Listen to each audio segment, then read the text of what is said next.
Hello and welcome. I'm Stuart Craner, co-founder of Thinkers50. Every year, Thinkers50 inducts new management thinkers into its Hall of Fame, which is supported by our partners at the Hire Group. The Hall of Fame recognises and celebrates thinkers and practitioners who have made a significant long-term contribution to management thinking and practice. This year's inductees into the Hall of Fame are a stellar group, and it is a pleasure to recognise their contribution. Today, I'm joined by two expert guests to discuss the contribution of one of our new inductees, Maggie Lena Walker. Maggie Walker lived from 1864 until 1934 and was one of the foremost female business leaders in the United States of her time. Her parents were slaves. She was a teacher, entrepreneur, business and civic leader, philanthropist, and activist. She founded a newspaper, a department store, and a bank, which still exists. Huge compendium of achievements. So joining me today to discuss Maggie Walker's life and contribution are Simone Phipps and Leon Prieto, the authors of African American Management History. Simone is a professor at Middle Georgia State University and a research fellow at the University of Cambridge's Judge Business School. Leon is a professor of management and the director of the Center for Social Innovation and Sustainable Entrepreneurship in the College of Business at Clayton State University. He also serves as a research fellow at the Cambridge Center for Social Innovation at the University of Cambridge. Leon and Simone are also Thinkers50 award winners. Welcome, Simone and Leon. Thank you. When did you first become aware of Maggie Lena Walker and her life and work? Simone, when did you first hear about her? I first heard about her some years ago, just delving into management history, especially the Black figures in management history who contributed to the discipline of management, but were either forgotten or overlooked. And I came across some of her speeches and some of her contributions, and I thought she was indeed noteworthy. And very disappointed that I'd never learned about her in school when studying management as one of the figures that had contributed so much. So it has been a few years now that I know about her and her contributions. And you featured in your book of African American management history, you featured her as well as Charles Clinton Spaulding, who someone else we've featured at the Thinkers50 Hall of Fame. So Maggie Walker's life and her achievements are incredible, really, the range of achievements, and she had lots of personal challenges in her life as well. Leon, could you tell us more about Maggie Walker's life and her business life? Oh yeah, definitely. So her mother was enslaved. Her mother was born into slavery, and her stepfather, he was born enslaved as well. So she faced, tremendous challenges just growing up with poverty, and she lost her stepfather quite young, and she had to help her mom, who worked as a laundress. So Maggie Walker, she spent the formative years of her life doing hard labor, grueling labor as a laundry woman, a laundress. And that never really stopped her, so she was self motivated, Mhm. she persevered, and she had a lot of, she worked a lot with a number of organizations, but the most prominent one she worked with was the Order of St. Luke, which is um, a mutual organization. And she spent a lot of time there, and she rose up the ranks and became their executive secretary, which was pretty much the equivalent of their CEO.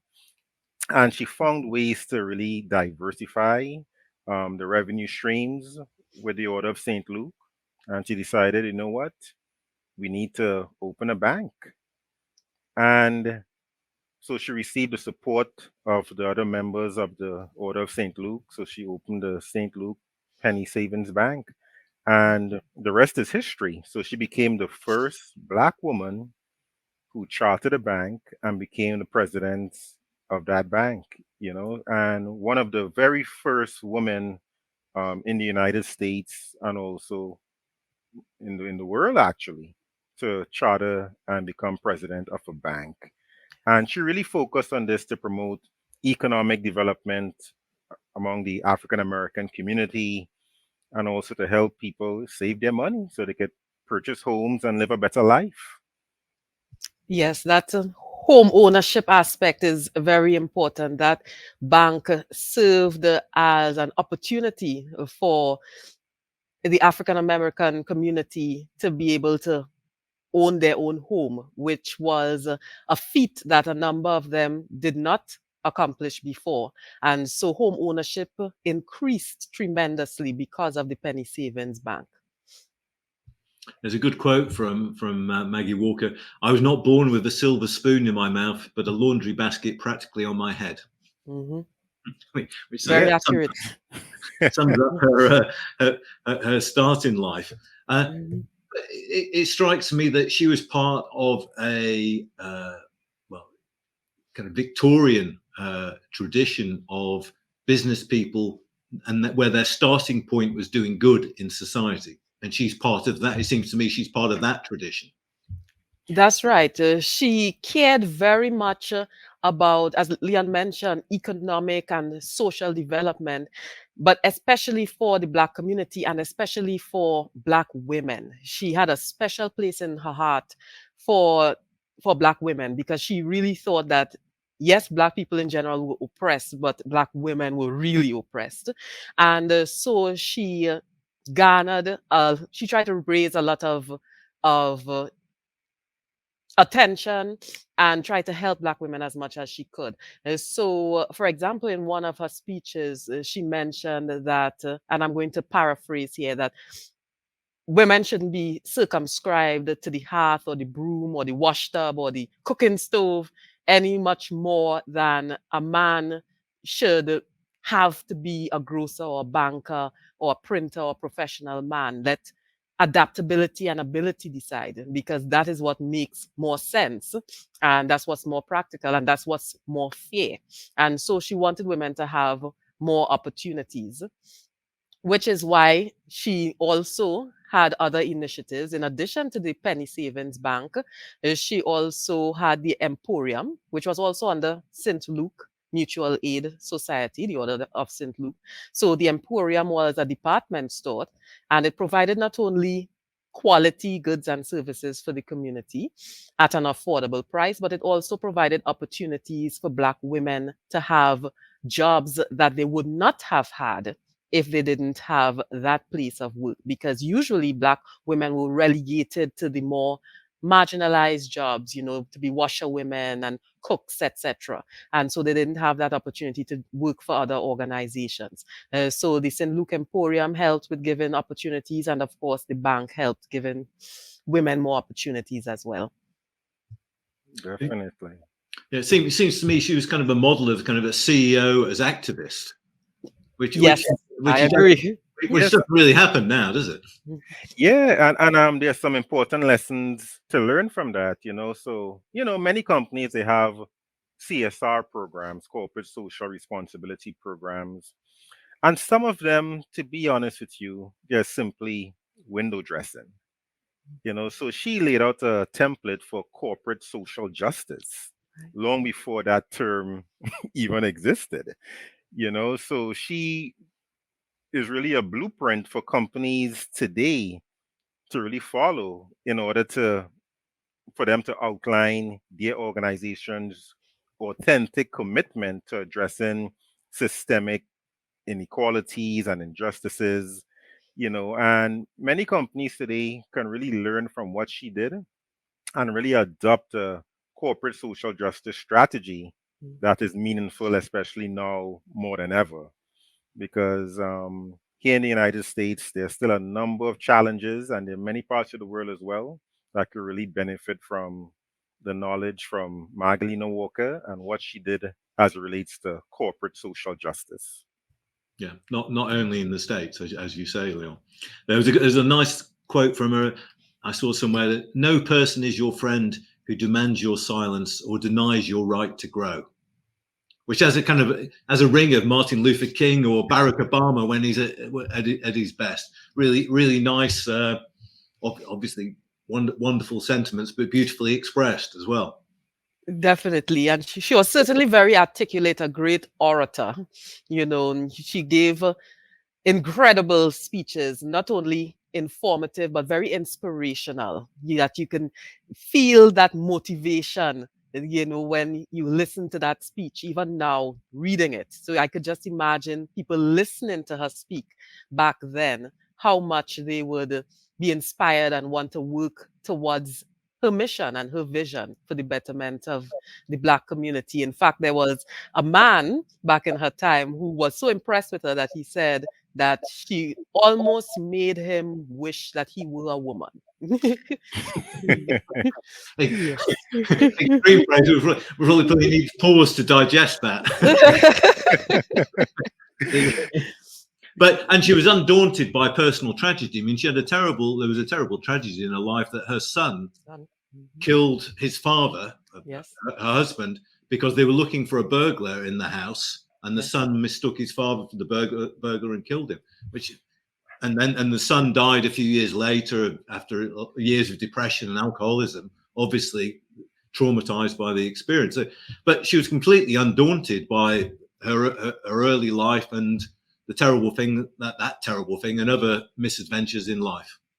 Oh Yes. yeah, definitely. So that was a big tragedy because she lost a stepfather, who was the man who raised her along her mother, to unfortunate circumstances as well. Then she lost her husband, as you just mentioned. Then eventually lost a son. Then she went through her own medical challenges as well. But that She didn't stop her. persevered, yes. She showed a lot of strength, a lot of resilience, along with her brilliance. Exactly. And she still helped people activate their sense of purpose. Because there's this old saying I like that that there are two important days of your life: your birthday, the day you were born, and the moment you found out why.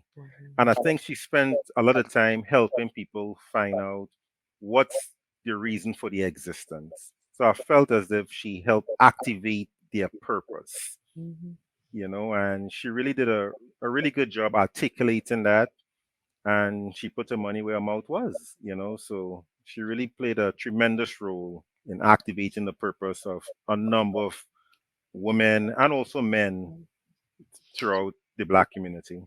And it's made the bank still survives, but in a different form, but it's still Oh living yes. on.